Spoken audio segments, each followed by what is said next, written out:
Joseph W. Brady on the economy and economic development in the high desert Mojave River Valley. Great. And Terry, this video is going to go out to our clients. So for those that have never had a personal chance to talk to, I think I've talked to all of our clients, we limit our company's size and our staff to 65 clients. And we're only looking for clients that one want to really know the facts, two really want to have the truth, three want to have facts over BS, and I think want to deal with a company that's actively involved out here.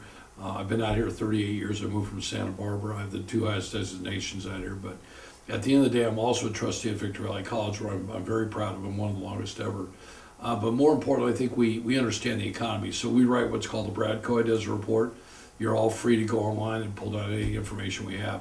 So let me talk a little bit about where the economy is today. And I personally believe that the economy is a whole lot better than what MSNBC or CNN or some of the media that may not like the administration in Washington. It's very clear. This phone right here has over 20,000 people connected to it. I have probably 300 apps. I get 7 or 8 pieces of different news a day from CNN and MSNBC and Fox and Newsmax. The one thing that is really clear, and I understand the economy really well, is if you keep telling the American people that the economy's not good, or that tariffs are bad, or that health insurance is terrible, and Trump just announced a brand new medical plan. If you give people enough bad news, some people are going to believe it all the time, and they're going to stop buying. They're not going to go out and spend money. And I know people personally that have said to me, "Oh, Joe, and I've got friends of mine that they live on CNN or MSNBC, and they're not going to watch anything else." At the end of the day, I think the economy is doing a whole lot better. I think the tariffs, I hope that the Supreme Court rules that the tariffs that Trump imposed are correct. Whether he brings in 12 trillion or 18 trillion, that's money that we need. Whether he's pushing the electric companies to build more power plants, we need to have it. We are so undersized in our country on power. People have no idea how bad it is. And we have a serious power problem up here. We have 80 million square feet of industrial space being entitled and going through the entitlement process. But let's talk about the high desert, or what I call Mojave River Valley. And we'll start at the top of the pass. Hesperia is doing really well. Samscope is going to break ground here in the upcoming months. Lewis Retail continues to bring in great tenants. I think there'll be also another major announcement in the next 2 years of another major retailer. Think about who your favorite retailer is, and it would not be Super Walmart. I think is going to land in this area. I can't tell you. I chased that deal with a developer and we came up short, but Hesperia is doing really well. They have a new community development director, Orlando Acevedo. Orlando came from Apple Valley. He'd been there 25 years, so he knows it well. The Silverwood project out there about 8 miles east of I-15 on Ranchero Road, doing really well. 9,633 acres, 15,663 dwelling units that are approved, millions of cubic yards of dirt that was moved, about 2,000 lots that were initially graded and prepped. John Ohanian runs the day-to-day operation. I talked to John on yesterday. They sold 159 dwelling units.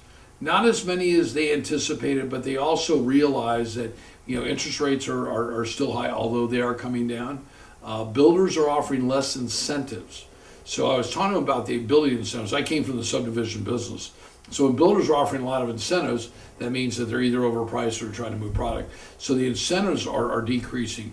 Traffic has increased. So you get through the holidays, you start, the early part of November through really now, you're not going to get a lot of traction, but traffic is on up. They've done 159 sales. They're doing really well. And there's 5 builders out there. Watt Capital's out there, Hovanian's out there, Lennar's out there, Woodside, and Richmond American. So if you haven't been on out there, you want to come for the day, you're driving to Vegas, you're driving through, really take Interstate 15 north or south, get off on Ranchero, go eastbound 8 miles, you can't miss it, drive one down. It's 2 miles to the model complex. It's just an absolutely, it's a game changer.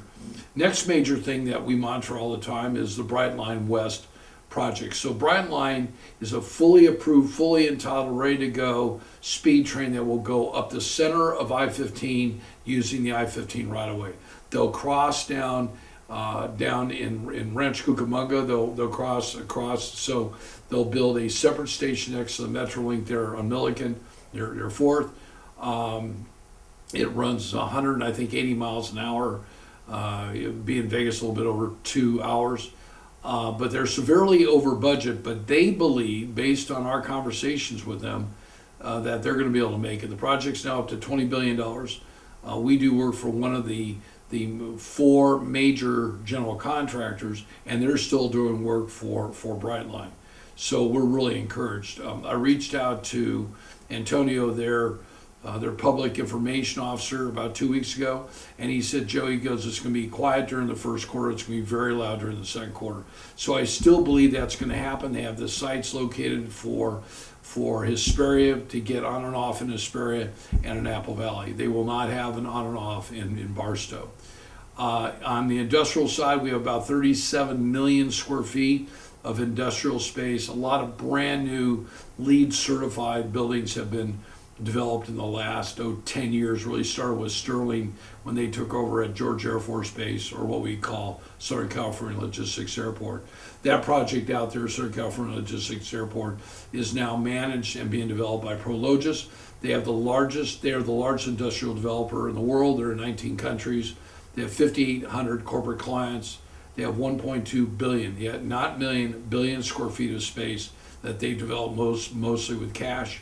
And they control SCLA. So they just completed 1,300,000 square foot Goodyear, have an Amazon out there. Sterling, I think, built about 6.5 million feet. They built another 4 million feet. They're doing incredibly well, and they're here for the long term. But if you take all 5 cities, there's about 80 million feet of industrial space being entitled and going through the approval process. And while the industrial market nationally is slow, the Inland Empire is slow, there's still companies moving up here. So we have a 2.5 million square foot Amazon building on the west side of Hesperia, north side of Phelan Road or Main Street, just west of 395. A fellow SIOR who have a great deal of respect, Walt Arrington, did that deal.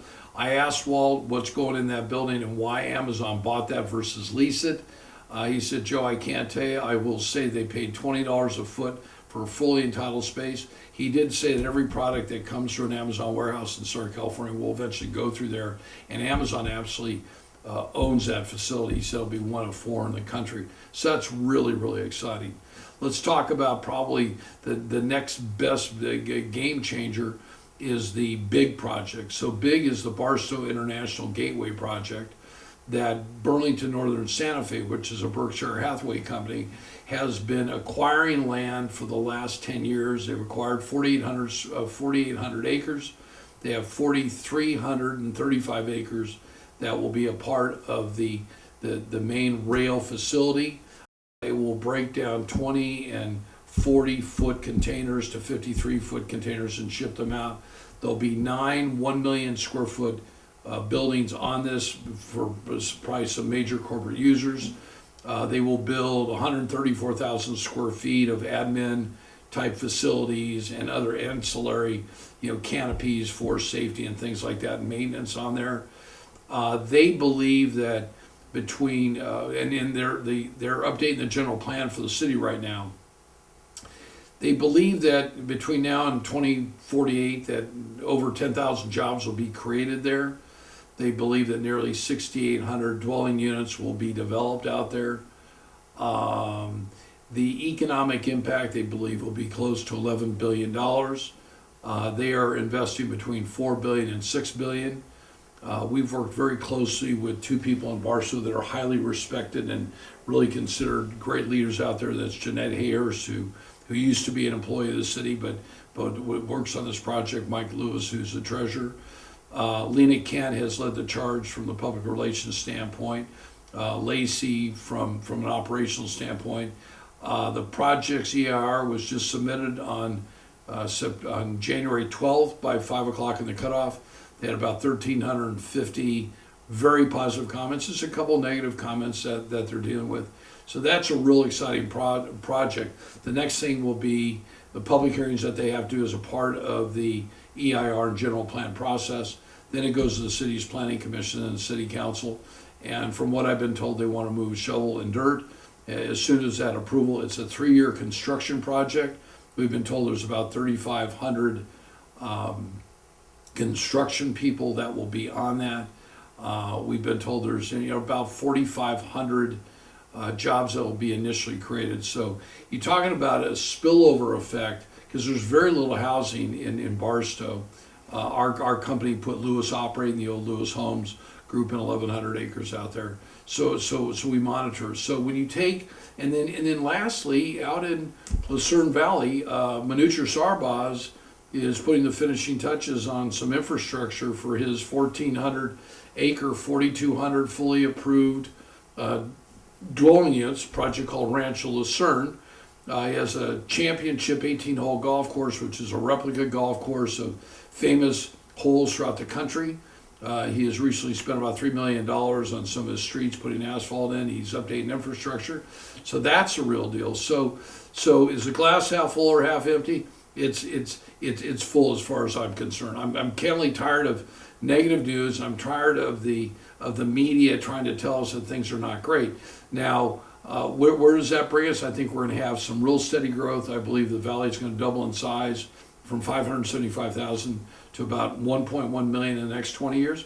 I think there's a great opportunity to make money. I think people can make good profits without being greedy. Those that have tried to get greedy, they don't seem to sell their property and they just keep waiting. So I wish to thank all of our clients that have worked with us, that have had patience with us.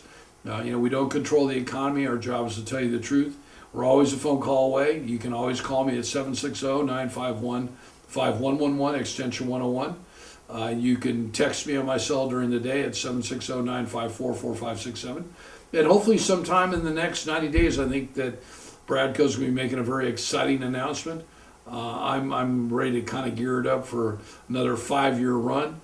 I'm 69 years old. I'm excited about the great things going on out here. I'm excited about the great things going on at Victor Valley Community College, which we're the fastest growing community college in the state of California, and we're number 3 in the country.